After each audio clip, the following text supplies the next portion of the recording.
నమస్తే ఫ్రెండ్స్, ఈరోజు మనము రవ్వ కేసరి చేసుకుందాం. బాండీలు పెట్టుకొని హాఫ్ కప్పు నెయ్యి వేసుకుందాం, కొన్ని జీడిపప్పులు వేసుకుందాం, కొన్ని కిస్మిస్లు వేసుకుందాం, కొన్ని బ్లాక్ కిస్మిస్లు వేసుకుందాం.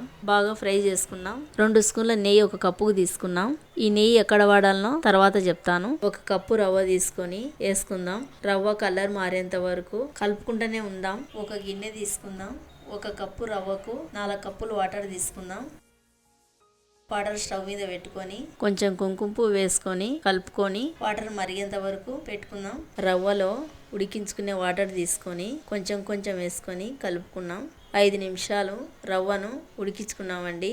5 నిమిషాల తర్వాత కొంచెం ఫుడ్ కలర్ వేసుకున్నాం. బాగా కలుపుదాం. నేను 1.5 కప్పు చక్కెర తీసుకొని రవ్వలు వేసుకొని బాగా కలుపుకుందాం. 5 నిమిషాలు ఉడికించుకున్నాం. మూత ముయ్యకుండా కలుపుకుంటానేద్దాం. ఫ్రై చేసుకునే జీడిపప్పులు కిస్మిస్లు వేసుకుందాం. ఇందాక పక్కకు తీసుకునే 2 స్పూన్లు నెయ్యి వేసుకుందాం.